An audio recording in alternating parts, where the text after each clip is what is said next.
Capa, um sonho no caroço do abacate. Autor Moacir Ciliar. Contracapa, tempo de poesia, deixa que eu conto, um sonho no caroço de abacate, sonho de uma noite de verão. A chance de saber mais.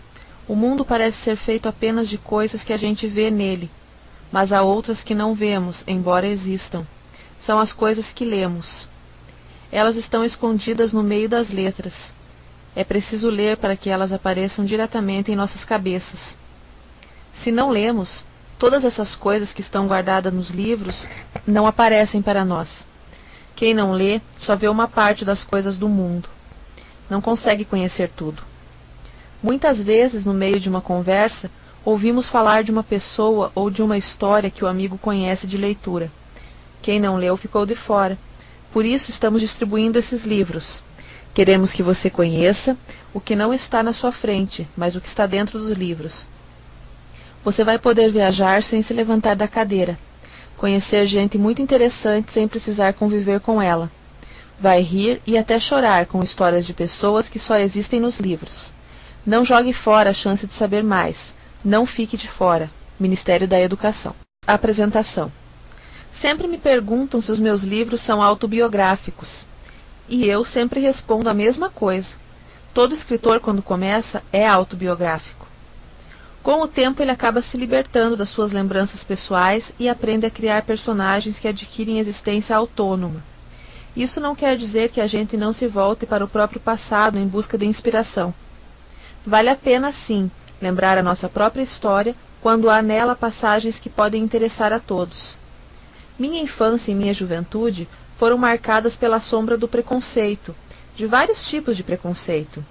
Há coisas que hoje parecem até incríveis, porque apesar dos pesares, o mundo e o país melhoraram muito. Mas é suficientemente bom lembrar que há alguns anos, nos Estados Unidos, os negros não podiam entrar em lugares frequentados por brancos, para que nos demos conta da intensidade do racismo. Eu tive a sorte de nascer no Brasil. Se meus pais não tivessem emigrado, se tivessem ficado na Europa, como muita gente da nossa família, eu poderia nem ter nascido, ou poderia virar cinza num forno crematório, como aconteceu com muitas crianças. Escapei desse destino e por isso sou grato ao nosso país, que, no entanto, não está totalmente livre da intolerância. Desde pequeno, eu sabia que por ser judeu eu era diferente. Fui ofendido algumas vezes. Meti-me também em brigas, bati, apanhei. Felizmente não passou disto. Contudo, o fato foi importante para sensibilizar-me para os outros tipos de preconceito, mesmo no meu grupo familiar. Porque a tragédia da intolerância é esta. Ela faz com que os perseguidos pelo medo se fechem em pequenos círculos. A intolerância gera mais intolerância. Não estou só me referindo à religião ou à cor da pele. Estou me referindo a ideias, a sentimentos, a emoções. Minha geração, que não conheceu a ameaça da AIDS, era, no entanto, muito reprimida sexualmente. Os jovens de hoje correm mais risco, mas em compensação têm mais liberdade. Eu queria escrever sobre essas coisas. Não para dar lições, mas simplesmente para compartilhar com os leitores essas experiências. E também pelo prazer de contar uma história, que é feita de lembranças pessoais e é feita também de confiança e esperança. Falando em esperança, espero que vocês gostem desse sonho. O autor. Meus filhos não vão passar pelo que eu passei, costumava dizer o meu pai, entre solene e divertido, entre amargo e esperançoso. Mas não falava, mas todos nós sabíamos a que ele se referia, à fome, à pobreza e à humilhação. Como muitos outros, meus pais judeus lituanos tinham emigrado para o Brasil em busca de uma vida melhor. Embora muitas vezes falassem com terna nostalgia da aldeia em que ambos haviam nascido e se criado, as lembranças que de lá traziam não eram nada agradáveis. Gente pobre. Eles haviam passado necessidade. Meu pai lembrava um inverno rigoroso, no qual todas as refeições do dia se resumiam em 3 batatas, muitas vezes podres. Ainda havia a ameaça dos tanques, dos antissemitas, que periodicamente invadiam a aldeia, surrando, ferindo e às vezes até matando os judeus. Tudo isso eles suportaram. Quando, porém, Hitler ascendeu ao poder, meu pai começou a achar que era hora de partir. Não conseguiu convencer os irmãos. Eram 7, todos mais velhos que ele, muito menos os pais. Isto vai passar, diziam. Hitler não é o primeiro maluco que chega ao poder. Fala muito, mas não cumprirá suas ameaças. Depois de muita discussão, meu pai e minha mãe, recém-casados, decidiram partirem sozinhos. Se acontece alguma coisa, e tinham certeza de que alguma coisa haveria de acontecer, teriam condições de receber os parentes na América. Emigrar foi bem difícil, mais difícil do que imaginavam. Os países relutavam muito em receber judeus. Finalmente meu pai conseguiu, milagrosamente, como diria depois, vistos para um país do qual pouco sabia, o Brasil. Minha mãe não tinha a menor ideia de onde ficava esse lugar e achava que era habitada por índios. Meu pai, porém, mostrou-lhe fotos de grandes cidades. Disse que ali havia muitas oportunidades. Mas o que convenceu mesmo a minha mãe foram o açúcar e as frutas. Açúcar para eles era uma coisa rara e cara. Vinha em cubinhos com os quais adoçavam o chá, mas não colocavam um cubinho no chá, não. Seguravam-no entre os dentes e iam tomando o líquido, que ia dissolvendo o açúcar pouco a pouco. Dessa forma durava mais.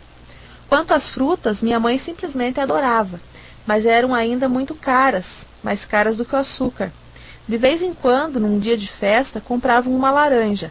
Dividiam-na e cada um saboreava lentamente o seu gomo. Uma vez convidaram o rabino da aldeia vizinha para um almoço. A sobremesa era uma laranja, dividida da forma habitual. Só que o santo homem, ignorando ou fingindo ignorar que deveria ser compartilhada, comeu toda, deixando a família sem sobremesa. Com a banana era a mesma coisa. Cortavam-na em fatias, e cada um comia uma fatia. O sonho da minha mãe, porém, era abacate. Existia na Europa, claro, mas era tão caro que ela jamais experimentou. O que excitava-lhe ainda mais a imaginação devia ser um manjar divino, o abacate, coisas para reis e rainhas. Quando meu pai disse que essas coisas todas no Brasil eram extremamente comuns, minha mãe ficou maravilhada. É verdade? Perguntava com os olhos brilhando. É verdade que a gente pode comer laranja até matar à vontade? É verdade. E banana? Banana, meu pai riu. Banana é a coisa que até pobre come, às dúzias. E minha mãe mal ousava levantar a dúvida. Abacate. Abacate dá para gente como nós comprar? Isso meu pai não sabia, mas por via das dúvidas resolveu optar por uma resposta positiva e encorajadora. Na pior das hipóteses, seria uma mentira piedosa que Deus sem dúvida perdoaria. Claro, se você achar que o abacate não é bastante doce, pode colocar açúcar. É coisa que não falta lá. Com o que minha mãe se convenceu.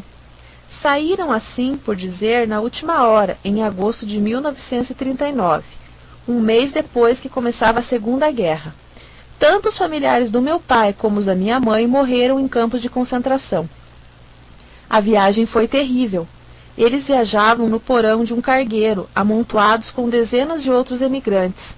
Grávida, minha mãe tinha que aguentar o enjoo da viagem. Vomitava sem cessar, mas nesse duro transe sustentava uma visão mágica, o abacate. Quando chegamos lá, dizia ela e meu pai, a primeira coisa que você vai fazer é comprar um abacate. Não tenha dúvida, dizia meu pai, ele mesmo passando mal, será a primeira coisa a fazer. Finalmente chegaram ao Porto de Santos e minha mãe tornou a pedir, queria o seu abacate. Tão logo passaram pela imigração, meu pai saiu no encalço da sonhada fruta. Não falava uma palavra em português, não tinha uma moeda do país, só uns dólares, mas entrou numa frutaria e conseguiu entender-se com o dono, saindo de lá com um enorme abacate, que levou a minha mãe. Ela se atirou à fruta e comeu-a com casca e tudo, só deixou o caroço diante do olhar assombrado do meu pai. Era boa? Perguntou quando ela terminou. Mais ou menos. Foi a desolada resposta. Pelo visto, as coisas no novo país não seriam fáceis como pareciam. De Santos seguiram para São Paulo, onde meu pai tinha amigos. Eram pobres também, mas os acolheram, durante uns 20 meses. O casal dividiu um quartinho com mais 4 pessoas. Meu pai, que tinha facilidade para idiomas, logo aprendeu umas palavras em português e começou a trabalhar vendendo gravatas pela rua. Pelo que deduzo das fotos que guardou, as gravatas eram medonhas, mas ele não tardou a descobrir que para vendê-las tinha que se colocar estrategicamente em lugar onde as pessoas precisavam entrar com tal acessório, nas portas de bancos, de repartições e à noite, sim, porque no dia começava às 7 da manhã e só terminava de madrugada, à frente dos teatros. Quem ia atrás de um empréstimo bancário, ou tinha que falar com um chefe da repartição, ou decidia de repente assistir uma peça de teatro, todas essas pessoas encontravam no meu pai um vendedor solícito e pronto para dar sugestões. Compre essa, vai melhor com sua camisa. Sempre dava certo. Uma vez um homem saiu tão contente de um banco, conseguiram um excelente financiamento. Segundo ele, graças à gravata, que deu a meu pai uma enorme gorjeta a título de agradecimento. O mais engraçado é que meu pai nunca usou gravata. Vendia, sim, mas não ousava colocá-las. Um homem baixinho e feio como eu só desmoralizava uma gravata, diz ele, suspirando. Eu não posso desmoralizar o meu ganha-pão. Vender nas ruas não era uma ocupação sem perigo. Uma vez ele foi assaltado. Entregou o dinheiro, mas não as gravatas. Outra vez foi atropelado por um ciclista. Minha mãe se inquietava, de modo que logo ele pôde comprou uma lojinha no Bom Retiro. Agora já não vendia só gravatas, mas também cuecas, meias, camisas, à vista, a prazo, de qualquer jeito. Minha mãe a ajudava na loja e tomava conta da casinha que tinha alugado. Fazia milagres no orçamento doméstico. As sobras de comida, por exemplo, eram sistematicamente reaproveitadas. Havia coisas que não comprava, como lençóis. Minha mãe ia à padaria, ganhava de presente sacos de farinha. Desmanchava-os, costurando vários, fazia lençol. Branco eles eram, mas tinham também um logotipo do moinho que fabricava a farinha. O que, segundo minha mãe, mulher bem-humorada, era o que equivalia a uma grife. Com muito sacrifício, criaram os filhos. Éramos 4, 2 rapazes e 2 meninas. Eu era o segundo, meu irmão mais velho, Dado, era uma fonte de desgosto permanente. Não quis estudar, jogava, se meteu com más companhias, foi até preso. Desde pequeno era rebelde. Aquele, constatou meu pai, não era o filho que realizava os seus sonhos, de modo que tornei-me o depositário de suas esperanças. Esperanças que ameaçavam também se frustrar. Eu era um péssimo aluno. Não que me faltasse inteligência, ao contrário. Segundo todos os professores da pequena escola judaica em que eu frequentava em termos, porque em matéria de faltar aulas poucos me batiam. Eu era brilhante, mas gostava muito mais de andar pelo centro da cidade olhando as lojas. Isso é difícil de acreditar, mas é verdade. Indo à biblioteca, eu não gostava de estudar, não gostava de cumprir obrigações, não gostava de ler. Aos 15 anos já tinha devorado todo o Monteiro Lobato, todo o Jorge Amado, todo o Robert Louis Stevenson, mas ameaçado repetir de ano. Meu pai não sabia o que fazer, brigava comigo todos os dias, chamava-me de vagabundo, de irresponsável, dizia que eu estava seguindo o rumo do meu irmão e acabaria me tornando um marginal como ele. Eu retrucava que ele não tinha nada de se meter na minha vida, se quisesse que me mandasse embora de casa. Minha mãe tentava acalmar os ânimos, minhas irmãs pequenas choravam. Era um pandemônio. Chega de barulho, gritavam os vizinhos. Meu pai achou que estava na hora de terminar com aquilo, mas não sabia o que fazer. Foi então falar com seu França. Seu França era o gerente do banco em que meu pai descontava as duplicatas e fazia empréstimos. Era um homem de idade e tido por seus clientes como um sábio. Muita gente lhe pedia conselhos, não só em relação a dinheiro, mas a problemas familiares. Olhos semicerrados, seu França ouviu em silêncio a história que meu pai contava, pensou um pouco e deu o diagnóstico. Este menino precisa de disciplina. Sugeriu que meu pai me colocasse num colégio de padre, do padre Juvencio. O padre Juvencio era famoso justamente por isso, pela disciplina. Seus alunos, não muitos, a seleção era rigorosa, obtinham as melhores notas nos vestibulares. De lá tinham saído empresários, profissionais liberais, políticos famosos. Era um colégio caro e era um colégio católico. Normalmente, isso teria sido suficiente para fazer meu pai desistir, mas ele estava tão desesperado, confiava tanto no seu França, que decidiu pelo menos tentar. Voltando para casa, anunciou que iria mudar de colégio. Minha mãe, quando soube do que se tratava do colégio do padre Juvencio, teve um ataque. Meu pai não era um homem religioso, mas ela vinha de uma família de rabinos e não podia suportar seu filho num colégio goi, não judaico, porque goi para minha mãe era sinônimo de malignidade. Tendo vivido sempre nos restritos círculos da convivência judaica e tendo passado por terríveis experiências, ela desconfiava de todos os estranhos, que imaginava passavam os dias maquinando meios de perseguir e exterminar judeus. Seu desespero, ainda que explicável, era impressionante. Você quer me matar? Gritava. Você me trouxe da Lituânia para me matar aqui? Bandido! Você é pior do que os nazistas. Correu para a cozinha, pegou uma faca, felizmente não muito afiada, e disse, eu me mato. Ajudado pelos vizinhos, meu pai conseguiu a custo contê-la. Levaram-na para o quarto, onde ela ficou chorando. Voltando para casa, eu soube do que tinha acontecido e tive um ataque de fúria. Não iria para o padre Juvencio de maneira alguma. Preferia abandonar os estudos. Até meu irmão, que nem convivia com os judeus, me apoiou. Mas meu pai mostrou-se inflexível, o que era surpreendente, naquele homenzinho em geral cordato. O seu França tinha falado. O seu França sabia o que dizia. Não errava nunca. Eu iria para o padre Juvencio. Meu pai me acompanhou no primeiro dia de aula. Insisti para que ele não fosse. Aquilo só iria me complicar, mas ele insistiu.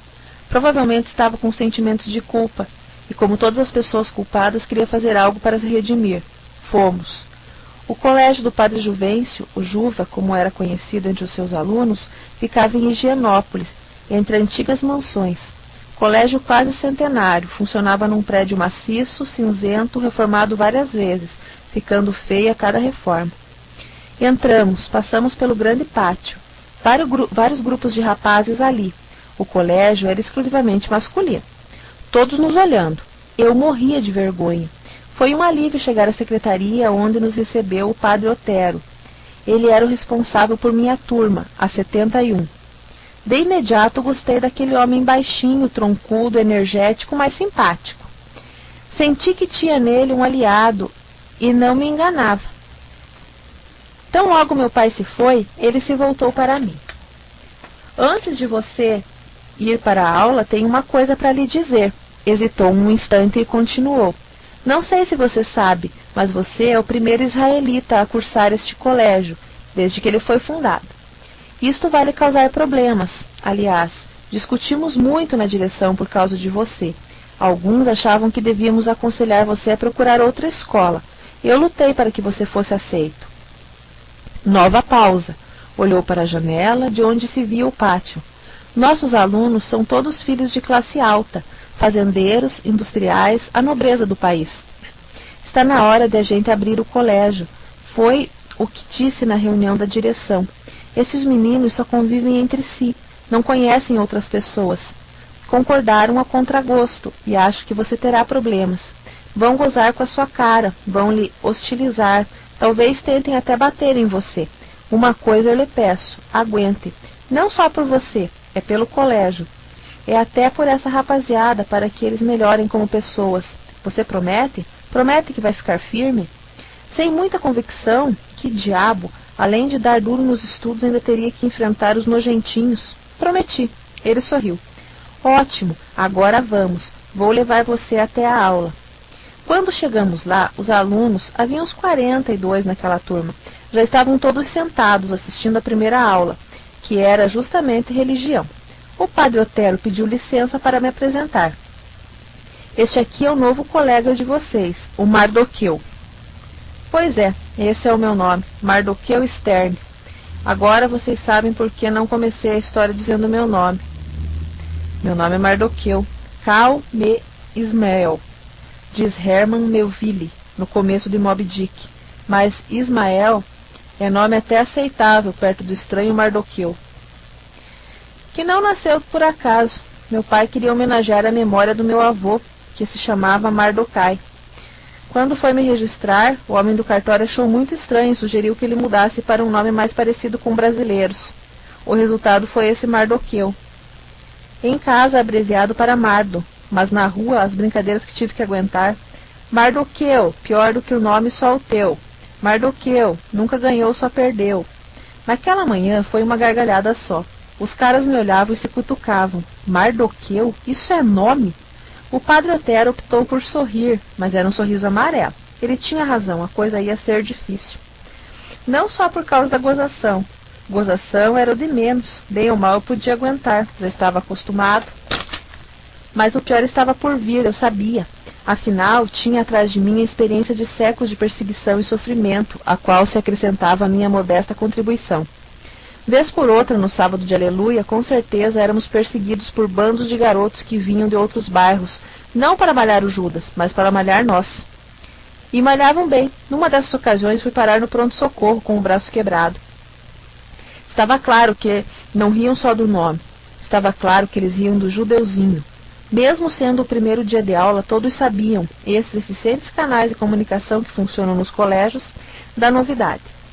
Havia um judeu no Juva. Se fosse só riso, eu até me daria por satisfeito. Mas eu estava seguro, dolorosamente seguro, de que não o perderia por esperar. Começou já no primeiro intervalo. Na minha aula havia um rapaz chamado Felipe, filho de um riquíssimo industrial. Era um líder nato, tanto que depois veio a fazer uma bem-sucedida carreira política.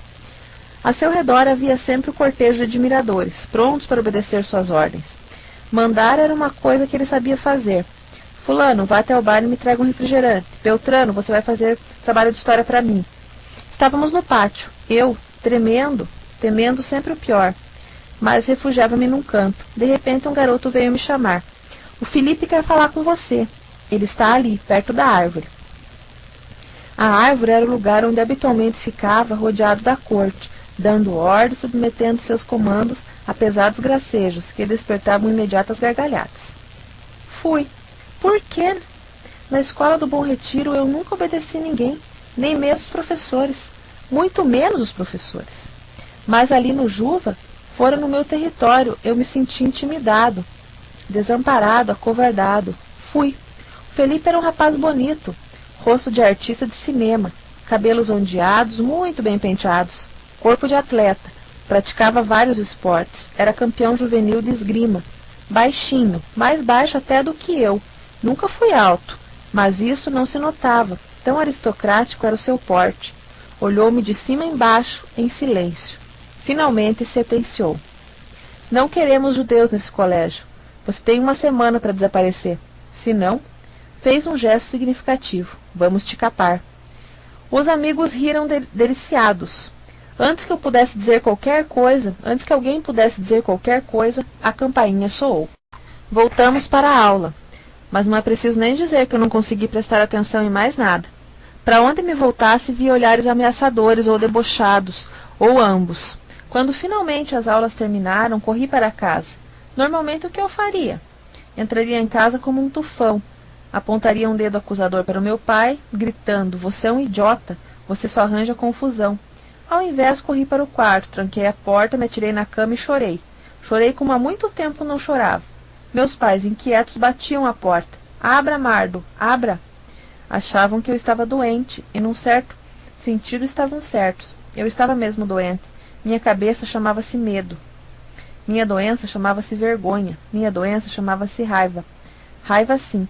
Eu estava com medo, eu estava com vergonha, mas estava principalmente com raiva. Foi a raiva que me deu forças. Foi a raiva que me fez ficar de pé, enxugar as lágrimas e decidir voltar à luta. Vou à luta. Se eles pensam que vão me ganhar no grito, estão muito enganados. Podem me capar, mas não vão ter que me matar primeiro.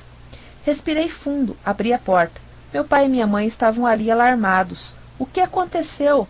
Perguntou meu pai. Nada, respondi. Não aconteceu nada. Não insistiu. No fundo, sabia o que tinha passado. Como agente de sua aldeia, que fingia ignorar o nazismo. Não se deve falar no diabo para que ele não apareça. Ele optava por fechar os olhos. O que me deu pena, pobre homem dominado por seus terrores, a única coisa que o sustentava era a esperança de uma vida melhor para os filhos. Não, eu não poderia partilhar meu sofrimento com ele, nem com a minha mãe, ou com meus irmãos, ou com meus amigos do bairro. Eu tinha de enfrentar aquilo sozinho, e eu enfrentaria. Na manhã seguinte, quando cheguei ao colégio, encontrei Felipe e seu grupo no atrário de entrada. Seguramente estava me esperando, porque um deles, uma iniciativa para agradar o chefe, barrou-me no caminho. Você ainda está aqui, judeu? O Felipe não disse para você desaparecer? Eu não vou desaparecer, respondi, irritado com o temor da minha voz. Merda, eu não podia pelo menos fingir coragem? Vocês vão ter que me aturar. E agora faça o favor de sair da minha frente. Ele não saiu e eu o empurrei. Perdeu momentaneamente o equilíbrio, mas logo em seguida se recuperou e veio para cima de mim como uma bala. Ah, judeuzinho de bosta, eu mostro a você. Antes que nos atracássemos, porém, a campainha, bendita campainha, pelo jeito que fora instalada para me salvar, soou. O bedel apareceu. Que história é essa? Parem já com essa briga. Entrem, senão eu chamo o diretor. De momento eu estava a salvo, mas a guerra agora estava declarada. Não seria uma guerra aberta, porque não interessava ao astuto Felipe. Ele sabia que o padre Otero me defendia. Por outro lado, não queria me transformar numa vítima, num mártir. Não, ele acabaria comigo de outro jeito. Partiu para o terror. Depois daquele dia, cada vez que eu voltava do intervalo, encontrava meus livros rasgados, meus cadernos riscados. Uma vez colocaram uma lagartixa na minha pasta, outra vez um camundongo. Nas aulas de educação física, era quase certo de que alguém, por acidente, esbarraria em mim me derrubando. No futebol, minhas canelas eram um alvo predileto. Passei a jogar como goleiro. Mais uma vez fui chutado quando, agarrando a bola, caía no chão. Não adiantou mudar para o basquete. No jump recebia cotoveladas que quase me quebravam as costelas. Mas eu resistia. Eu cerrava os dentes e resistia. Não só isso, como surpreendentemente comecei a me tornar um bom aluno. Não faltava mais às aulas, estudava sem parar, caprichava nos trabalhos. Para a satisfação do meu pai, que, ignorando o que se passava, atribuía tudo ao efeito mágico da disciplina. Você viu? Ele dizia triunfante à minha mãe. Você viu como eu tinha razão? Ela não respondia. Talvez desconfiasse de alguma coisa, mas como não tinha sido vencida na disputa com meu pai, permanecia em silêncio ofendida.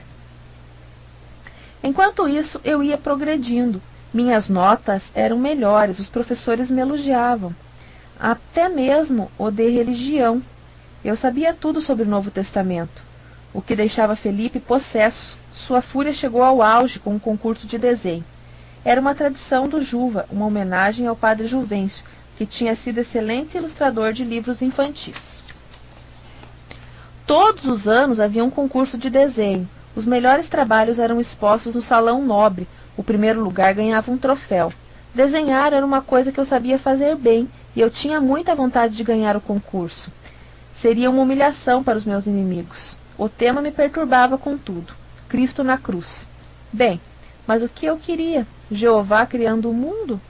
Não, resolveria. Eu não era muito chegado à divindade judaica, distante, misteriosa, imprevisível, e que, ademais, não admitia ser retratada. Desenhar Cristo não me seria fácil. No Bom Retiro, Jesus era uma figura pouco presente, mas ali no colégio fazia parte do cotidiano. Para mim, no penoso cotidiano, constantemente eu era lembrado de que meus antepassados tinham acusado Cristo, que meus antepassados tinham pedido a morte de Cristo. Uma culpa que, insensivelmente, eu ia assumindo, ampliando. Eu era o réu. Eu tinha vendido Jesus por 30 moedas. Eu tinha conduzido preso. Eu havia crucificado. Aqueles imensos cravos que fixavam na cruz, eu os pregara, manejando a marreta com cruel diligência. A dor terrível que se sentira, o ferro lhe transfixava na carne, essa dor fora eu quem lhe infligia. Não adiantava fingir inocência.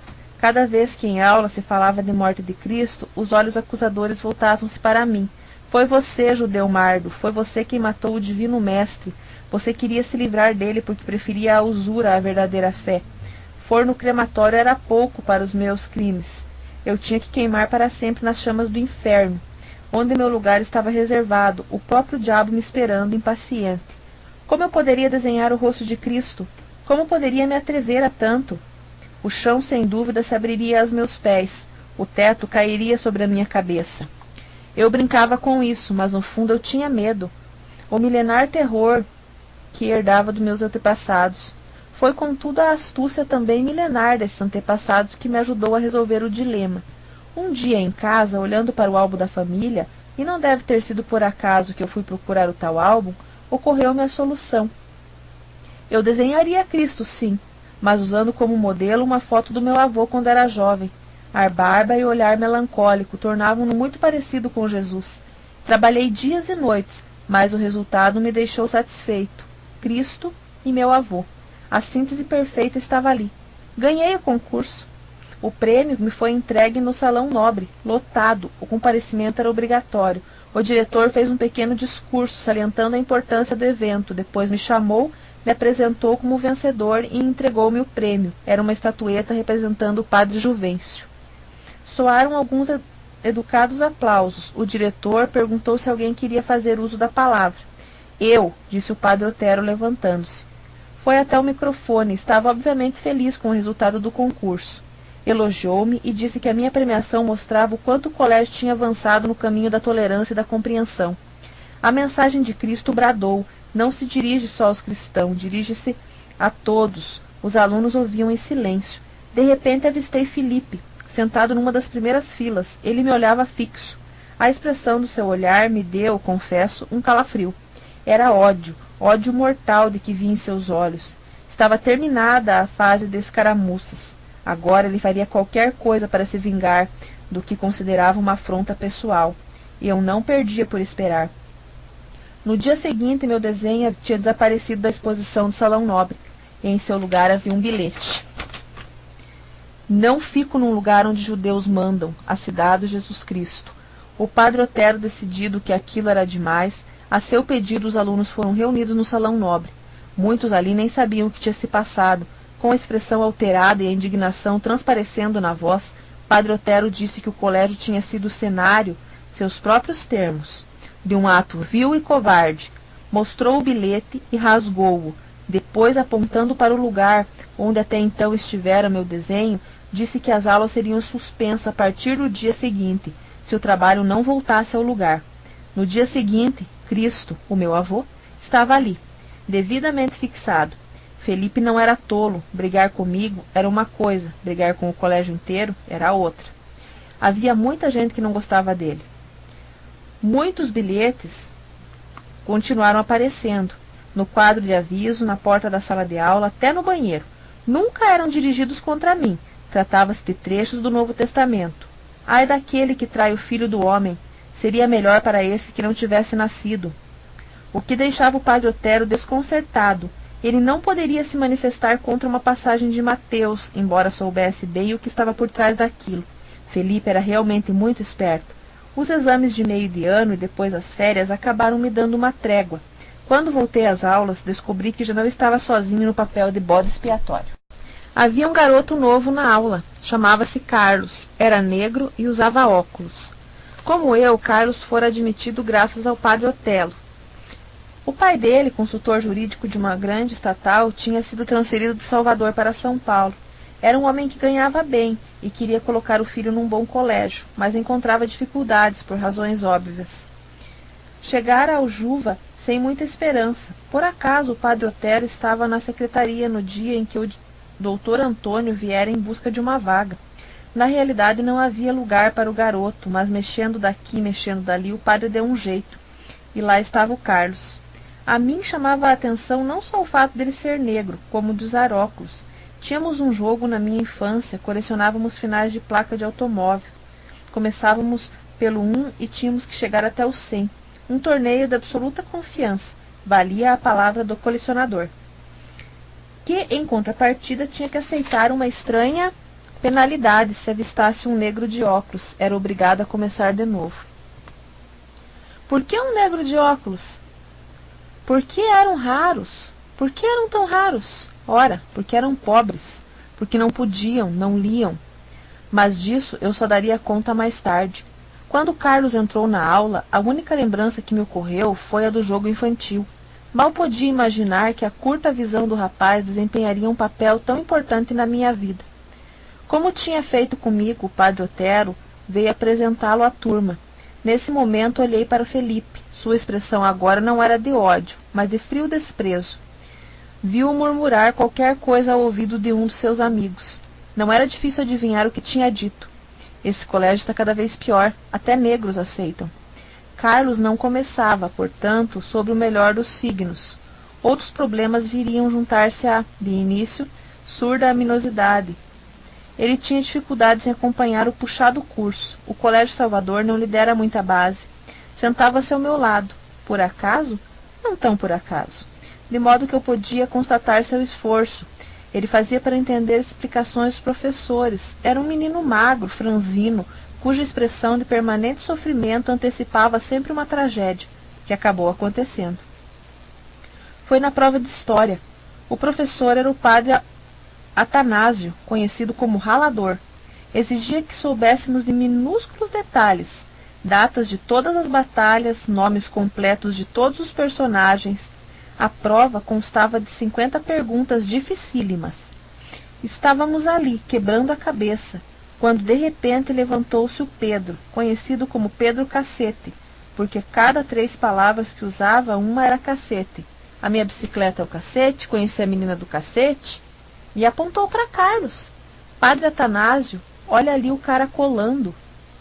Feito o que, sentou-se de imediato, voltou-se para Felipe, de cuja turma fazia parte. O chefe sorriu aprovadoradamente. Irritado, era um chato como professor, mas não gostava de delatores. O padre Atanásio dirigiu-se para Carlos, que fitava-o assustado. Num gesto rápido, o padre introduziu a mão sobre a carteira do rapaz e tirou de lá o livro de história, aberto. Como é que você explica isso? Indagou severo. Carlos estava aterrorizado, não conseguia nem falar. Não sei, balbuciou por fim. Não sei porque o livro está aberto. Vou ter que recolher a sua prova, disse o padre. Felipe e seus amigos aplaudiram deliciados. Aí eu me pus de pé. Eu sabia que Carlos não estava colando. Eu sabia também o que tinha acontecido. O rapaz estudara até o último segundo. Quando o padre entrara, simplesmente colocou o livro sobre a carteira aberto. Foi isso que eu disse ao padre, que vacilou sem saber o que fazer. Voltou-se para Pedro Cacete e perguntou: Você viu o Carlos colando? Pedro Cacete agora não estava tão senhor de si. Seguramente queria agradar Felipe. E há muitos outros ali, humilhando publicamente o negro, mas não tinha cara de pau suficiente para sustentar a acusação. Acho que vi, gaguejou. Acha? O padre insistiu. Acha ou tem certeza? Fez-se um pesado silêncio. Pedro Cacete estava tão tenso que até suava. Não, disse por fim, não tenho certeza. Sentou-se arrasado, e não faltaram vaias para sudar sua derrota. A hostilidade de Felipe e seus comandados estava longe da unanimidade. A partir daquele dia ficamos amigos, Carlos e eu. Não foi só um incidente que nos uniu, foi a consciência de pertencermos ambos à categoria dos perseguidos. E vinha bem na hora aquela amizade, porque eu andava um bocado sozinho. No Bom Retiro já não tinha mais a turma, era considerado a ovelha desgarrada. Não faltava quem me considerasse traidor. O mesmo valia para meu pai, quem os amigos censuravam. Você não devia fazer isso com seu filho. Até fregueses ele tinha perdido por causa disso. Mas o homem teimoso permanecia firme em sua decisão. Coloquei meu filho num bom colégio e pouco me importa se é de padres, de freiras, de rabinos ou de umbanda. Carlos e eu nos ajudávamos nos deveres de casa, estudávamos juntos para as provas, trocávamos confidências. Ele se queixava muito da hostilidade dos nossos colegas. Como eu, tinha pensado em abandonar o colégio. Como eu, decidira resistir. Esses caras têm que aprender que negro é gente. Como é que você não tem problemas? Perguntava. Mas havia problemas. Por incrível que pareça, eu, membro de um grupo vítima do preconceito, tinha que lutar contra meu próprio preconceito, contra a sensação estranha e até desconfortável. Hesitei muito, mas acabei contando isso a ele. Não se zangou, ao contrário. Se você tivesse me dito que nunca notou a minha cor de pele, eu não ia acreditar em você. Você é honesto comigo, Mardo, disse os olhos úmidos, e eu te agradeço. Um dia convidou-me para ir almoçar em sua casa. Aceitei o convite, o que mudaria a minha vida. A família morava num apartamento em Pinheiros, edifício antigo, mas bem conservado. O apartamento era grande e todo decorado com objetos do folclore baiano, estatuetas, quadros e até uma foto impressionante mostrando uma moça em transe. Sua gente é do candomblé? Perguntei. Carlos sorriu. Não, meu pai não acredita nisso, acha que é superstição, mas como gosto do folclore, trouxe essas coisas. O pai e a mãe estavam no living, o pai lendo o jornal e a mãe tricotando. Carlos me apresentou. Esse é o amigo de quem falei a vocês, o Mardo. Grato por ele não ter mencionado o meu nome, senti-me imediatamente à vontade. O pai, o doutor Antônio, era um homem alto, forte, de rosto enérgico, ainda que agradável. Como o filho usava óculos, aliás, a mãe também. Para os colecionadores de números de Bom Retiro, a família seria um desastre. Convidaram-me a sentar, ofereceram-me refrigerantes. Eu estava meio intimidado, mas eram pessoas tão agradáveis, sabiam como se pôr um visitante à vontade. A conversa girou sobre amenidades. Perguntaram-me se eu conhecia Salvador. Eu disse que não. Dr. Antônio apanhou um livro sobre a cidade e mostrou-me fotos. Isso aqui é o Pelourinho. Essa é a igreja do Bonfim. Você precisa conhecer Salvador, dizia Carlos entusiasmado. Você vai ver que lugar espetacular. Estava feliz por ter vindo, um sentimento compartilhado pelos pais. O fato de Carlos ter um amigo evidentemente aliava às repreensões deles quanto ao colégio. O pai mostrava-se particularmente satisfeito. Falou muito, lembrou dos tempos de estudante, contou histórias engraçadas. Lá pelas tantas olhou o relógio. Desse jeito, Luísa, o nosso convidado vai morrer de fome. Vamos almoçar? Ela pediu que esperássemos um pouco, faltava Ana Lúcia. Da irmã de 2 anos mais velha que ele, Carlos não tinha me falado muito, mesmo porque eu não perguntei. Por alguma razão não tinha curiosidade em conhecê-la, mas quando a porta se abriu, é ela, disse a mãe, agora podemos almoçar. Fiquei galvanizado. Era linda. Oh, meu Deus, como era linda Ana Lúcia. Tipo mignon, rosto belíssimo, corpo sensacional. O custo disfarcei minha perturbação, enquanto Carlos dizia, esse aqui, mana, é o Mardo, de quem lhe falei. Como vai? Disse ela sorrindo. Aproximou-se e me beijou. Juro por Deus. Qualquer Deus, do Antigo, do Novo Testamento, do Novíssimo, que eu quase desmaiei. Fomos todos para a mesa, mas eu, fascinado, nem tocava no prato. A mãe de Carlos, preocupada, perguntou se eu não gostava da comida baiana. Quem sabe eu queria um bife, ela podia fritar num instante. Gaguejei uma explicação qualquer, embaraçado. Como poderia dizer à boa senhora que sua filha me perturbava? Que tinha instantemente me apaixonado. Ninguém notou nada, ou se notou, fingiu que não notou. Eu voltei para casa, felizmente não havia ninguém. Tranquei-me no banheiro. E lá pensei muito na Ana Lúcia. Devo dizer até aquele momento, meus contatos com as mulheres restringiam-se às semanais excursões. Na verdade, dado graças àquilo, meus pais revoltados me chamavam de vida de malandro. Era inexperiente. Dias depois notei uma ardência ao fazer xixi. Falei ao meu irmão, que não quis acreditar. Não é possível. Mas não se preocupe, eu sei como resolver o problema. Levou até a farmácia do centro e tentou me explicar o caso em voz baixa ao velho farmacêutico. Nem numa farmácia a gente está protegido. A história terminou bem, apesar dos modos bruscos.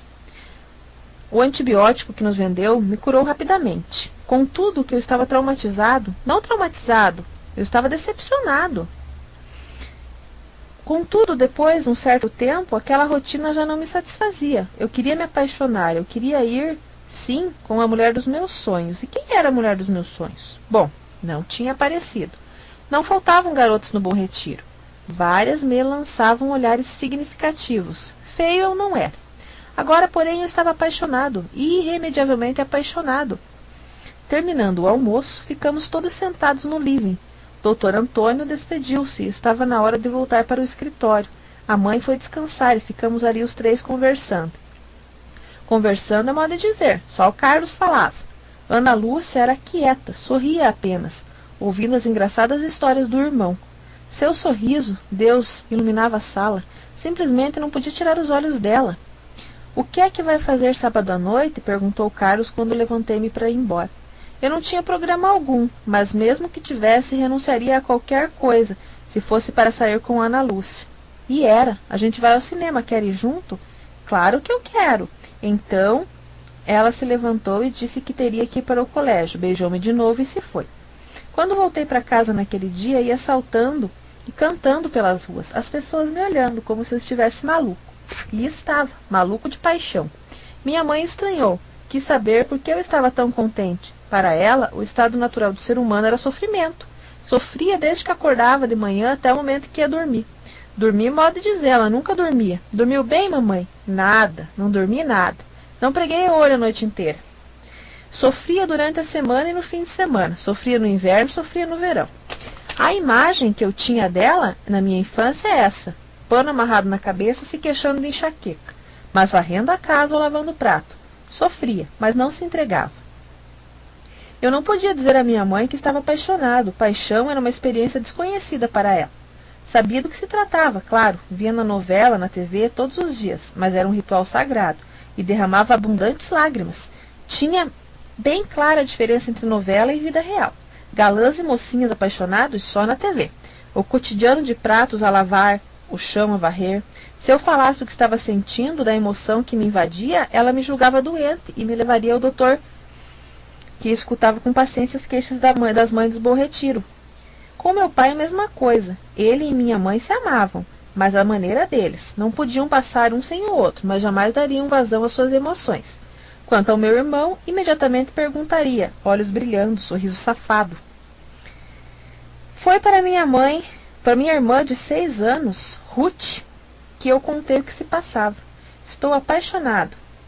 Ela quis saber quando que era a festa do casamento, se havia bolo de chocolate. Quando eu disse que ainda não estava pensando no assunto, ela se desinteressou. Isso foi na quinta-feira. Eu comecei a contar horas que se paravam da noite de sábado, as horas, os minutos. Cumprimentamo-nos timidamente. Eu, claro, já tinha comprado ingressos. Entramos. Carlos, que enxergava mal, queria sentar na frente, ao passo que preferia as fileiras de trás. Então vocês dois fiquem atrás e eu vou para frente. Sentamos. Que calor, eu disse. Nem estava calor, mas eu tinha que dizer alguma coisa. Saquei o pacote de balas e ofereci-lhe. Ela serviu-se de uma. Colocou a um instante de encontro aos lábios. Ai, como invejei a bala. Que tal o filme era? Já não lembro. O que sei é que 20 minutos depois do início da série Complicadas Manobras. Primeiro passei o braço por trás do encosto da sua cadeira, um gesto que provocou um resmungo impaciente do homem sentado atrás de nós. O encosto era mental, frio contato, pouco romântico, mas a sensação não importava. A sensação que eu tinha é que eu estava a abraçando. O braço foi subindo pelo encosto lentamente. Quando eu digo lentamente, é lentamente. Lentidão capaz de fazer um caracol parecer um campeão de corrida. O que acontecia se eu a abraçasse? Como reagiria? Como saberia de um amigo que tentava uma investida semelhante a receber um tapa na cara? Ana Lúcia não tinha jeito de quem ia me esbofetear, mas se fosse tomada de uma súbita e sangrossanta indignação. De repente, se pusesse de pé gritando transtornada, caia fora, judeuzinho sem vergonha. Não foi isso que ela fez. Quando nossas peles finalmente se tocaram, o calor dela subitamente me invadiu, se apossando de mim. Ela continuou imóvel, não até se aconchegou a mim, ou pelo menos foi essa a impressão que eu tive. De qualquer jeito, até ali tudo bem, estava indo tudo bem. Desencadeei então para a operação pega-mão. Minha mão esquerda e ela a minha mão direita. Começou a avançar em direção ao meu braço. De novo a progressão lentíssima. Felizmente tratava-se de um filme de longa-metragem e eu tinha tempo. Finalmente, a polpa dos meus dedos tocou o seu braço, que não se afastou. Minha mão desceu e isso já era uma carícia ao longo do braço. Chegou ao antebraço. Tínhamos nos tornado namorados. Fazíamos parte da imensa cadeia de apaixonados que desde o começo dos tempos se sucede sobre a face da terra. Ela me olhou, eu a olhei. As luzes se acenderam e ficamos ali sentados lado a lado. Carlos apareceu. E então, gostaram do filme? Muito, ela disse, e riu. Eu ri também. Carlos nos olhou surpreso. Naquele momento, não sabia ainda o que estava acontecendo, mas, é claro, já desconfiava. Aliás, naquela mesma noite, Ana Lúcia lhe contou. Eram muito próximos os dois, não tinham segredos. De início ele ficou contente, mas logo em seguida teve que confessar sua apreensão. Vocês vão ter que brigar muito para manter esse namoro. Não deu outra, como se pode imaginar. Um jovem judeu do Bom Retiro e uma jovem mulata baiana. Não é um par que deixe de chamar a atenção. Mas nós nada víamos de estranho um no outro. A cor da pele? Há coisas que os olhos apaixonados não veem, e aquela era uma dessas. Do mesmo modo, ela não via em mim um membro de um grupo estranho, muito menos descendente de usurários ou de matadores de Cristo. Eu era um mardo. Aliás, ela conseguia o milagre de me transformar esse medíocre apelido numa palavra de som doce e melodioso. Mas de Mardoqueu nunca me chamou, felizmente. Passeávamos pela cidade de mãos dadas. Íamos tomar sorvete, ficávamos conversando até tarde. Sobre o que falávamos? Sobre tudo. Ela me contava sobre Salvador, as praias, o carnaval, o trio elétrico, Jorge Amado. Adoro os livros dele. Tenho vários, todos autografados. Muitas vezes falei com ele. E com o Caíme. E uma porção de gente. Comparado com a Bahia, o Bom Retiro não podia ser um cenário muito esplendoroso. Mas ela me fazia perguntas, queria saber como era uma comunidade judaica. Minha vizinha dizia que os judeus têm parte com o demônio. E eu tenho? Não sei. Ela ria. Mas se você tem, quero ter também. Pensou um pouco e acrescentou. Se a gente por acaso casar, eu me convirto ao judaísmo, se você quiser, é claro. Casar? Bem, ainda era uma coisa distante. Havia um longo caminho a percorrer, longo e difícil. Um domingo tomamos o ônibus e fomos à Praia Grande. Fazia tempo que eu não pegava sol e gostava mais do que de costume. O contraste com o corpo dela era ainda mais visível. Então tivemos a primeira evidência de que, ao contrário do que diz o provérbio, nem todos amam o que se amam.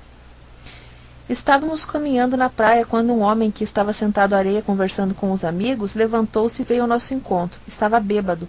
O andar era vacilante. Ele mal se mantinha sobre as pernas, mas o olhar que lançou estava cheio de ódio e rancor. Branco como mulata, que história é essa? Gritou numa voz pastosa e arrastada. Ei, que história é essa? Deixa disso, gritavam os amigos. Volte para cá. Você não tem nada a ver com esse assunto. Como não tem a ver com esse assunto? Ele, cada vez mais furioso. Isto é uma falta de respeito. Onde já se viu? Não terminou a frase, no instante seguinte eu já estava sobre ele. Derrubei-o e esmurrei-o com vontade. Era um homem grande e gordo, mas bêbado como estava, surpreso com o meu ataque, não teve condições sequer de reagir. Perdão, choramingava, perdão. A custo me arrancaram dali. Voltei-me para Ana Lúcia, que com o rosto oculto nas mãos soluçava. Vamos embora, eu disse. Entramos num bar, sentamos. Um velho veio perguntar o que queríamos, pedimos água mineral. Ele ficou me olhando. Levantei-me já alterado. O que foi? Não está gostando de alguma coisa? Por favor, gemia Ana Lúcia, por favor. Só queria saber se vocês vão comer alguma coisa, disse o rapaz, assustado, e se foi. Tornei-me a sentar, abracei Ana Lúcia. Por algum tempo ficamos ali em silêncio. De vez em quando ela soluçava. Já não tínhamos vontade de ficar na praia. Vestimos-nos e voltamos para São Paulo. A partir daí, as coisas se precipitaram. Um dia no colégio, Carlos entregou-me um bilhete. Era do pai dele. Precisava falar comigo. Pedia que eu passasse em seu escritório depois das aulas. O que é que ele quer? Perguntei. Carlos desviou o olhar. Não sei. Mas você não tem nem ideia? Já disse que não sei. Atalhou ele e surpreendeu-me com a irritada secura. Era claro que ele sabia do que se tratava. E eu sabia que ele sabia, mas não queria conversar comigo a respeito, o que me deixou magoado. Poxa, nem é meu amigo. Não consegui mais me concentrar na aula de matemática. O professor me chamou a atenção 2 vezes. Tinha me chamado para o quadro negro e eu nem escutei. Você está no mundo da lua? Disse impaciente, o que provocou risos na turma. O judeuzinho está ficando meio biruta, disse Pedro Cacete, em voz suficientemente alta para que todos ouvissem. Felipe sorriu aprovador. Ele e seu grupo tinham nos dado uma trégua, a mim e ao Carlos. O padre Otero ameaçara com a suspensão. Sem dúvida, porém, sabiam o que estava acontecendo. Esperavam só a oportunidade para atacar de novo. Mas eu não tinha cabeça para pensar nessas coisas. O bilhete do pai da Ana Lúcia enchera-me de maus pressentimentos.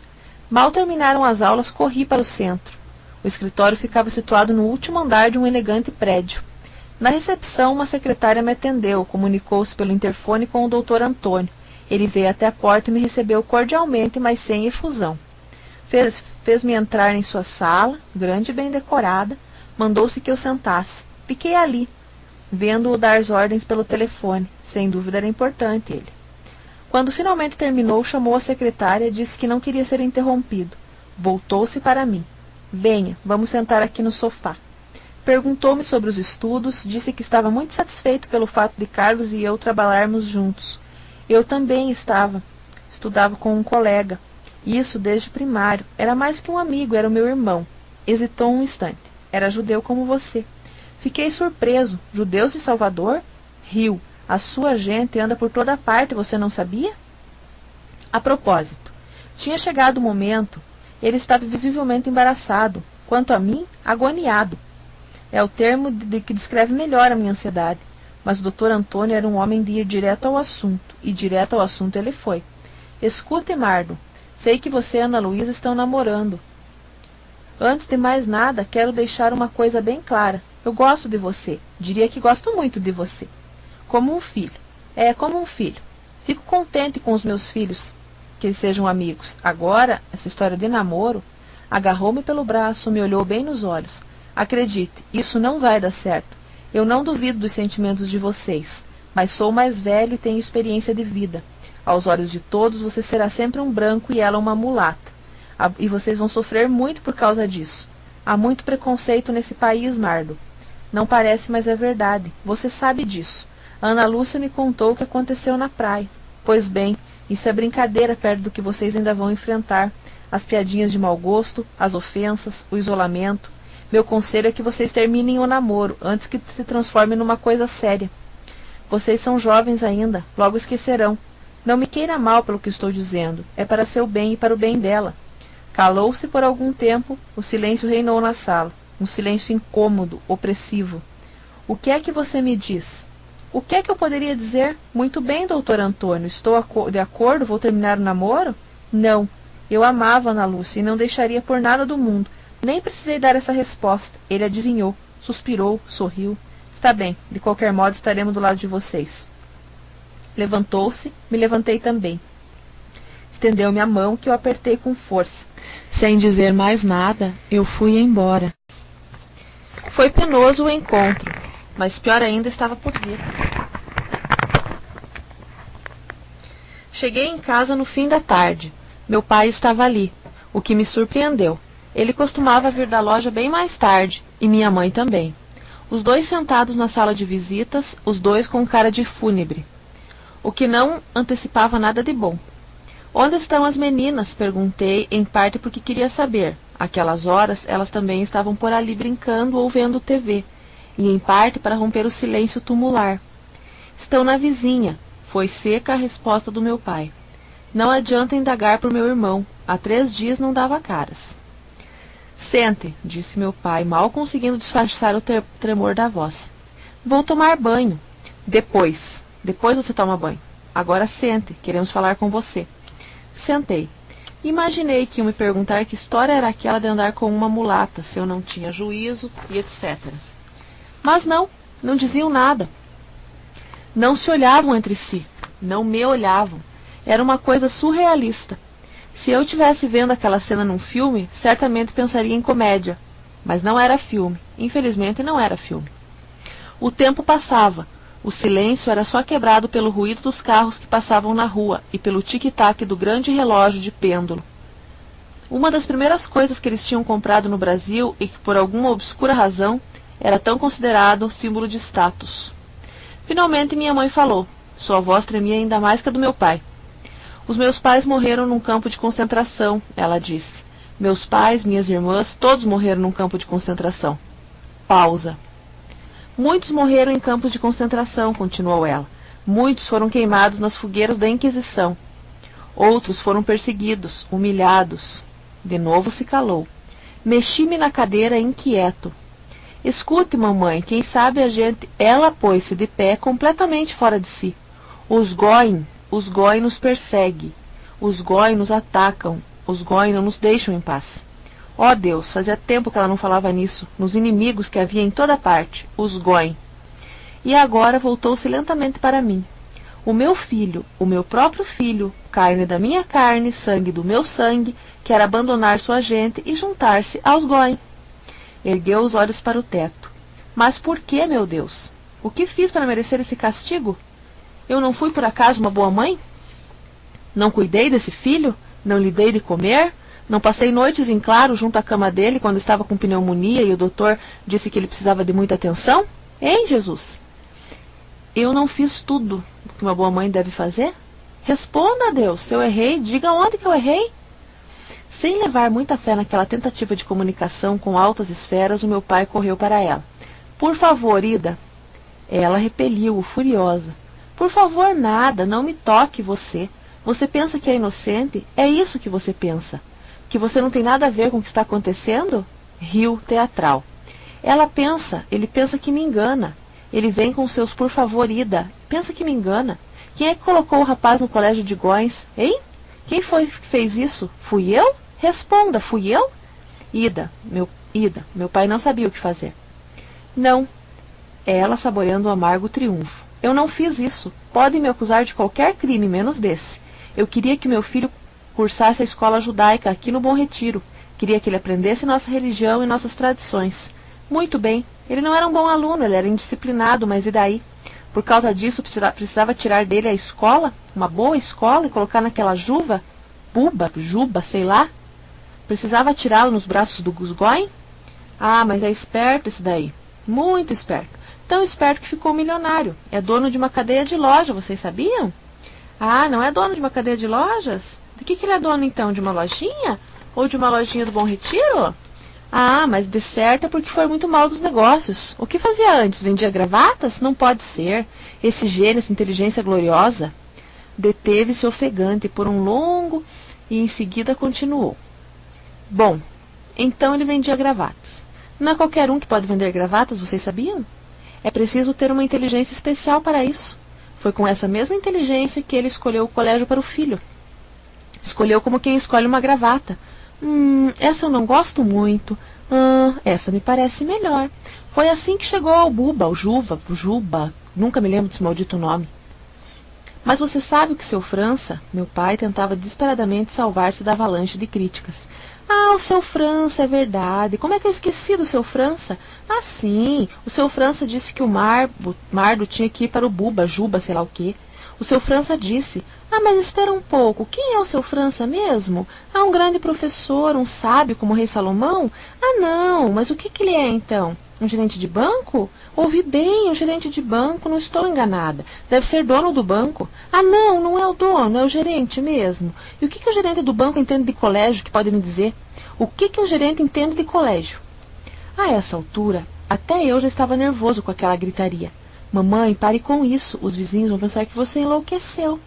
Olhou-me com um deliciado doloroso espanto. Os vizinhos vão pensar isso. Mas não é de admirar que eles pensem, né? Sabe por quê? Porque eu enlouqueci mesmo. Eu não entendo mais nada. Sabe o que é nada? É nada. Eu não entendo mais nada. Não entendo porque seu pai tinha que ouvir o seu França. Não entendo porque ele tinha que tirar você da escola e colocar você lá no Buba, no Juba. Não entendo. Eu não entendo porque eu fiquei louca. Antes eu entendi alguma coisa.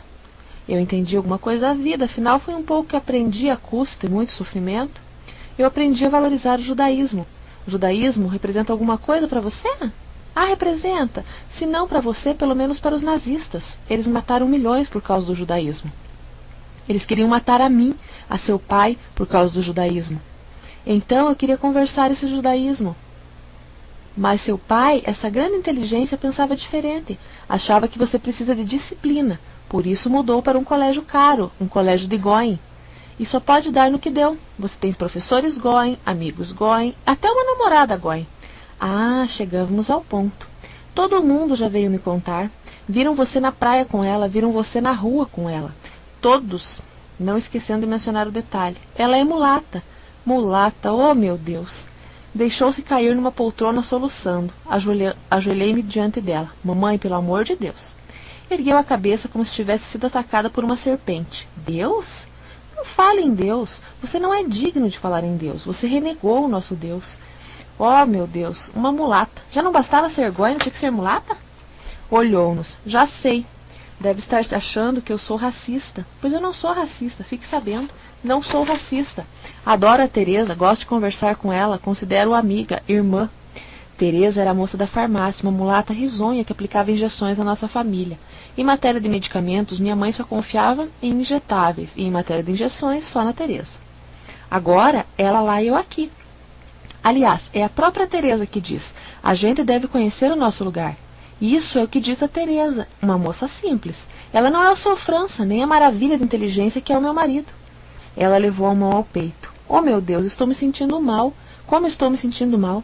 Aquilo também era previsível. Cada vez que minha mãe se aborrecia, ela passava mal. No começo, chamávamos sempre o doutor, e ela dizia que eram os nervos. Mas se um dia não fosse, e fosse um ataque de nervos? Se um dia fosse o coração, era uma ameaça permanente. Meu pai não estava disposto a enfrentar. Vou chamar o médico. Ela deteve-o com um gesto. Não, não precisa, já estou melhor. Não é dessa vez que eu me vou. Talvez vocês quisessem me ver morta, mas talvez terão que esperar um pouquinho mais. Não muito, eu prometo. Se esse aí, apontou-me trêmulo o dedo, continuar namorando a mulata, logo vocês terão um velório para se divertirem. Dirigiu-se vacilante para a porta. Antes de sair, voltou-se. Não digam que eu não avisei. Terão que escolher, ou eu ou a mulata. Saiu batendo a porta. Meu pai voltou-se para mim. Viu que confusão que você arrumou? Suspirou e acrescentou. Logo hoje. Você não sabe o dia que eu tive. De manhã recebi de volta 2 cheques sem fundos. À tarde esteve um fiscal na loja e me multou sei lá por quê. Aí sua mãe me telefona dizendo para eu voltar urgente para casa. Oh, meu Deus, é um dia que eu gostaria de esquecer. Nesse momento era só o que faltava. Estava chegando meu irmão com cara de quem tinha passado a farra dos últimos 3 dias. Onde é que você esteve? Indagou brusco meu pai. Viajando, replicou ele. Uns negócios que eu tenho aí no exterior. Eu conheço seus negócios, replicou meu pai azedando. Os seus negócios eu conheço muito bem. Então não se meta, dado de bom humor. O que houve? O que está todo mundo com cara de velório? Meu pai hesitou, mas acabou contando. Meu irmão ouvia-o deleitado. Era a primeira vez em muito tempo que ele tinha companhia no papel de vilão, mas optou pela imagem de compreensivo. Ora, papai, deixe o Mardo. Se ele gosta da menina, qual o problema? Você e a mamãe estão se exagerando. Meu pai não estava afim de debater o assunto, alegando dor de cabeça, foi para o quarto. Meu irmão voltou-se para mim, deu um sorriso condescentemente. Qual é a sua, mano? Você está agindo com a cabeça? Mas eu não queria ouvir caso que ele tinha para me contar. Eu não queria ouvir nada. Peguei a jaqueta e saí. Andei horas pelas ruas, confuso e amargurado. Parecia um pesadelo aquilo. O encontro com o Dr. Antônio e depois a gritaria da minha mãe. Que merda, por que não nos deixavam em paz? Por que tinham que se meter daquele modo em nossas vidas? Era quase meia-noite quando cheguei ao prédio da Ana Lúcia. Pedi ao porteiro que a chamassem. O homem hesitou. Não é meio tarde? Mas eu insisti. 5 minutos depois ela aparecia. Desfeita, olhos vermelhos, abraçou-se a mim sem dizer nenhuma palavra. O abelhudo do porteiro nos admirava sorridente. Vamos sair daqui, eu disse. Vamos conversar em outro lugar. Fomos a um bar ali perto. Sentamos numa mesa do fundo. Ela simplesmente não conseguia falar, soluçava às vezes, parecia ter subitamente envelhecido, uma coisa que eu notei com consternação e vergonha. Até então eu não tinha dado bola para a diferença de idade entre nós, nem mesmo porque eu aparentava mais do que tinha. O fato é, eu agora a via como uma estranha que me deixou alarmado. Será que eu a amava mesmo? Será que o pai dela e a minha mãe não tinham razão, que tudo aquilo era apenas uma atração passageira? De novo tive nojo de mim mesmo. Você não passa de um verme, Mardoqueu. Nesse momento ela sorriu e a couraça de gelo que amassava me envolver instantaneamente se derreteu. Era como se o sol brilhasse naquele escuro bar. Nós estaremos sempre juntos, eu disse, e era do fundo do coração que saíam as minhas palavras. Era madrugada quando a deixei na porta do edifício. Depois fui para casa. Eu não ia cantando ou assobiando, eu ia cheio de maus presságios, que, como logo descobri, se realizaram. Uma surpresa me esperava no colégio. Nova carta de Jesus Cristo. Dessa vez não se tratava de um único exemplar afixado em um lugar visível. Não, centenas de folhetos tinham sido impressos e o bedel, prestativo e sádico ao mesmo tempo, tinha me guardado um. Não posso mais tolerar essa situação, começava a carta e prosseguia. O judeu e o negro se uniram. O judeu defendeu o negro retribuiu. Entregou sua irmã à luxúria do outro. É um pacto diabólico. Devem estar tramando a entrada de outros judeus e outros negros. Nosso colégio será tomado por eles, com a cumplicidade do padre Otero. Seguiam-se várias diatribes e a conclusão. Quero que vocês os expulsem, como expulsei os vendilhões do templo, a chicote. Antes do fim do ano, eles têm que estar fora do colégio. Não terminei a leitura, alguém bateu no meu ombro. Sobressaltado, voltei-me, pronto para brigar, mas era o Bedel. O Padre Otero disse para você ir até a sala dele. Foi o que eu fiz. O inusitado movimento nos corredores mostrava que todos tinham lido a carta e estavam à espera do que ocorreria. À porta mesmo da sala do Padre Otero havia um grupo, gente da minha turma e de outras. Um rapaz que eu conhecia só de vista me pegou pelo braço. Não tenha medo, cara. Tem muita gente aqui de saco cheio com o Felipe e com seus amiguinhos. Se precisar de ajuda, conte conosco. Agradeci e entrei. Carlos já estava ali, falando com o Padre Otero. Assustei-me. Habitualmente calmo, ele estava agitadíssimo, com os olhos esbugalhados, suando abundantemente, embora fosse um dia frio. Padre Otero mandou que eu me sentasse. Carlos de repente se calara, e em silêncio permanecemos por alguns incômodos segundos. Finalmente o Padre Otero levantou-se e abriu os braços. O que posso dizer para vocês? É um horror isso, um horror. Sou professora há 22 anos, vi muita briga entre alunos, mas algo assim eu nunca tinha visto, palavra. Levantou-se e pôs-se a andar de um lado para o outro na sala ampla.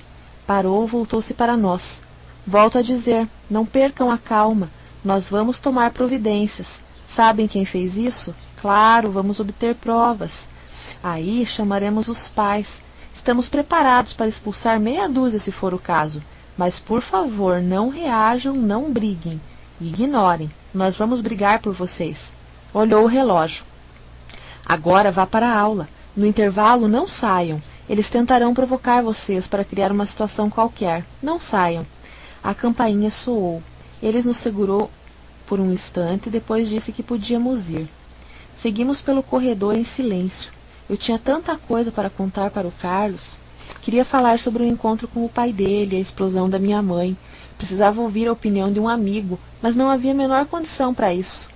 Ele nem falava comigo. Tão tenso estava. Antes de entrar na sala de aula, respirou fundo e a mandíbula cerrada entrou. Fui atrás. Fez-se silêncio enquanto nós sentávamos. O professor, homem discreto, não fez comentário algum. Aguardou que nos acomodássemos para continuar a aula. Olhei para os lados. Pedro Cacete, nervoso, tamborilava os dedos, sempre o tempo todo na carteira. Mas Felipe exibia o ar enfado de sempre. Seguiu-se outra aula. A atmosfera sempre carregada e, por fim, um intervalo. Todos saíram. Carlos e eu ficamos como o Padre Otero nos pedira. Eu estava cada vez mais preocupado, não com a carta como ele, mas com ele. Seu olhar era francamente alucinado. Ele resmungava qualquer coisa para si mesmo e não respondia às minhas perguntas. De súbito, pôs-se de pé num salto. Vou lá fora. Você está louco? Louco porra nenhuma. Eu vou lá fora. Mas o Padre Otero não tem nada a ver com isso. A decisão é minha e eu vou lá fora. Você fica se você quiser. Mas e os caras? Os caras que se fodam. Se pensam que eu vou passar o resto da vida me escondendo, estão enganados. Eu vou lá fora. Você vem? Não pensei duas vezes. Vou. De repente me deu uma alegria selvagem, uma espécie de vertigem. A vertigem que deve preceder o salto do paraquedista no vazio. Nós íamos lá enfrentar as feras. Agora que tínhamos resolvido, não tinha mais nada a temer, a não ser o medo. Foi o que eu disse ao Carlos. Ele riu aprovador. Isso, nada a perder a não ser o medo. Abriu a porta. Eles estavam ali, Felipe e seus amigos, e muitos outros. Quase todos do colégio, eu diria. Evidentemente estavam esperando que saíssemos. Para fazer o quê? Difícil saber, mas confesso que me deu um calafrio. O próprio Carlos vacilou, mas foi por um momento apenas. Logo em seguida ele estava no corredor. Onde vai o nosso amigo crioulo? Era o Felipe, e de novo aquilo me causou um sobressalto. Normalmente ele teria mandado um capanga interpretar o Carlos. Mas, se mesmo estava tomando a iniciativa, é porque tinha algo em mente. Não era sua conta, respondeu o Carlos. Felipe voltou-se para Pedro Cacete. Pedro Cacete, você viu como que ele ficou saliente esse criolinho? É o que eu digo sempre. Fizeram mal em abolir a escravidão. Gargalhada geral. Carlos dominou-se a custo. Deixem-me passar, disse por fim. E aonde você vai? Perguntou Pedro Cacete. Agora que o chefe tinha se dirigido a ele, sentia-se na obrigação de prestar serviço. Não é da sua conta, deixe-me passar, senão... Senão o que, crioulo? Carlos não respondeu, puxou uma faca. Eu conhecia aquela faca, fazia parte do seu equipamento de pesca. Como pai, ele se orgulhava de ser um bom pescador. Aprendi na Bahia, dizia. Era uma faca grande, mas ele tinha conseguido escondê-la sobre a jaqueta. Agora estava em sua mão. Tão ameaçador ele parecia que todos, inclusive Felipe, recuaram, dando passagem. Ele avançou. Foi seu erro. Esqueceu da retaguarda. Ou talvez pensasse que a retaguarda estava protegida por mim, não sei. Só sei que de repente vi um cano de ferro nas mãos do Massa Bruta, um grandalhão particularmente temido pela crueldade. Ele ergueu o braço, baixou, e um instante depois Carlos estava caído no pátio, o sangue correndo pela cabeça. Veio a ambulância, levaram-no às pressas para o hospital de clínicas. É um caso grave, disse o médico ao padre Otero, é melhor chamar a família já. O próprio padre telefonou ao doutor Antônio. Pouco depois chegava toda a família. Ana Lúcia abraçou-se a mim. A mãe sentiu-se mal e teve que ser socorrida. Durante dias praticamente não saíamos do hospital. E eu só ia para minha casa me trocar de roupa. Não quis contar aos meus pais o que tinha acontecido. Estava muito zangado com eles. Mas no terceiro ou quarto dia, tive uma surpresa. De repente apareceram no hospital. Vinham visitar o amigo do seu filho. Apresentaram-se o doutor. Antônio convidou-os para sentar na sala de espera. Não falaram muito, mesmo porque não havia muito a dizer. Mas eu me senti grato a eles. Estava comovido e surpreso. Minha mãe, decentemente vestida, não parecia a mesma. Meu pai também tinha mudado. E não me refiro só à aparência. Foram muito afetuosos com todos, inclusive com Ana Lúcia, particularmente com a Ana Lúcia. Mais do que isto, voltaram ainda 2 vezes ao hospital, minha mãe sempre trazendo maçãs. Maçã para ela curava qualquer problema, incluindo traumatismo craniano. Aos poucos, Carlos foi melhorando, recobrou a consciência e, para o alívio de todos, não havia sequelas. Logo estava conversando conosco. Não lembrava bem o que aconteceu, mas, surpreendentemente, não tinha raiva do Felipe, àquela altura já expulso. Nem do Pedro Cacete, nem de ninguém. O que me deixava indignado. Porra, mas os caras quase mataram você. Ele sorria e não dizia nada. Logo depois que Carlos teve alta, o doutor Antônio convidou a mim e aos meus pais para um almoço na casa deles. Encarregou-me de transmitir o convite, o que fiz com certo receio. O hospital era uma coisa, a casa era outra. Poderiam reagir com suspeição, até mesmo com desagrado. Você está querendo nos dissolver com aquela gente. De novo me surpreendi. Aceitaram de imediato, minha mãe até com entusiasmo. No domingo estavam lá. Minha mãe admirou-se com o belo apartamento. Meu pai parecia intimidado pelo doutor Antônio, que era bem mais alto e elegante e culto do que ele. Conversamos um pouco, e então Ana Lúcia anunciou que o almoço seria servido. Comida baiana, preparada por ela e pela mãe. Era a primeira vez que meus pais comiam acarajé. Experimentaram com um certo receio. Gostaram e repetiram. Mas o clímax viria com a sobremesa, que era sorvete. Que coisa boa! Maravilhou-se minha mãe. É sorvete de quê? De abacate, disse Ana Lúcia. Uma receitinha simples da minha avó. Receitinha simples? Eu nunca comi um sorvete tão delicioso. Nem sabia que se fazia sorvete de abacate. Ah, é simples. Você pega 2 ou 3 abacates, amassa bem, coloca 6 colheres de açúcar e o suco de meio limão. Adiciona 1 litro de leite, 150 gramas de creme e leva ao congelador. Depois é só servir. Uma delícia, repetiu minha mãe.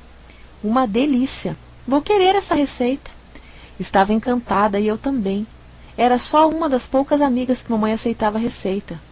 Para ela, tratava-se de um ato de cumplicidade, não apenas de intercâmbio culinário. O que estava dizendo a Ana Lúcia era exatamente isso. Aceito seu sorvete e aceito você também. Ana Lúcia sorriu, piscou o olho para mim. Quanto à minha mãe, agora mexia-se na cadeira inquieta. Eu sabia que ela estava com vontade de contar a história do abacate. Não deu outra, mas no final acrescentou o detalhe que eu não conhecia. Quando terminei o abacate, e só Deus sabe como consegui engolir aquilo com casca, fiquei com o caroço na mão. Aí eu tive uma dúvida. Quem sabe o bom do abacate estava ali, no caroço. Quem sabe eu devesse comer o caroço também. Olhou-nos e havia lágrimas em seus olhos. Não tive coragem. Aquele caroço enorme, não tive coragem. Pôs-se a chorar, meu pai consolando-a como podia, eu olhando a cena constrangido, mas sobretudo comovido. De repente, eu compreendi a minha mãe. Sabia por quem chorava. Pelos que tinham morrido nos campos de concentração, pelos que tinham sido perseguidos e humilhados, mas chorava também por si mesma, pelos seus sonhos perdidos, pelo abacate da sua imaginação, que pendia, promissor de alguma árvore, no longínquo território de sua infância. Chorava pelo caroço. O que conteria aquele caroço? Que segredos revelaria a quem comesse? Agora era tarde para saber, por isso ela derramava suas lágrimas. Ana Lúcia, ao lado dela, passou o braço por seus ombros, abraçou-a, e naquele momento eu tive a certeza de que nossa história, diferente de tantas outras, teria um final feliz. E final feliz foi o que teve essa história. Carlos e eu terminávamos o curso no Juva, um colégio que hoje recebe negros, brancos, católicos, judeus, protestantes, budistas, garotas, rapazes. Fizemos ambos o vestibular, ele para direito e eu para arquitetura. Afinal, como eu disse antes, sempre fui bom em desenho. Ana Lúcia e eu nos casamos. Ela não se converteu ao judaísmo, porque eu não pedi, mas formada em letras, dedicou-se a estudar a literatura judaica e tornou-se autoridade no assunto. Temos 2 filhos, 2 excelentes garotos que fazem a alegria da minha mãe. Desde que meu pai faleceu, vem nos visitar sempre. Gosta de cozinhar para nós, e sua sobremesa preferida é, claro, sorvete de abacate. Meus filhos não vão passar pelo que eu passei, dizia meu pai, e estava certo. Não tivemos que passar fome, nem fomos ameaçados de extermínio, mas de uma certa maneira eu repeti sua trajetória. Também eu tive que atravessar um oceano, também tive que descobrir um país que não conhecia, ao qual, se tivesse que dar um nome, chamaria de país dos sonhos improváveis, sonhos que se ocultam no caroço de algum inocente abacate. Moacir Ciliar, 1937, é de Porto Alegre, no extremo sul do Brasil. Descendente de imigrantes judeus, russos, sua temática é influenciada pelo judaísmo e pela experiência da imigração, bem como pela visão social resultante de sua experiência como médico de saúde pública. Tem cerca de 30 livros, romance, contos, ensaios, crônicas. Suas principais obras: O Centauro no Jardim, A Estranha Nação de Rafael Mendes, O Exército de um Homem Só e romances. A Ovelha de Van Gogh, contos. Foram publicadas nos Estados Unidos, França, Alemanha, Espanha, Israel e em outros países, despertando a admiração da crítica. É detentor dos seguintes prêmios, entre outros: Prêmio Guimarães Rosa, Prêmio Brasília, Prêmio da Associação Brasileira de Críticos de Arte, Prêmio Casa de las Américas, Prêmio Pen Clube do Brasil. Colabora em vários periódicos da imprensa nacional e estrangeira. Já teve obras adaptadas para cinema, teatro e televisão. Viaja frequentemente ao exterior para conferências e encontros. Seu livro mais recente é O Imaginário Cotidiano. Bibliografia: Um Sonho no Caroço do Abacate, de Moacir Ciliar. Novela publicada na coleção Jovens Inteligentes, 7ª edição, São Paulo, Global 2000. Fim do livro.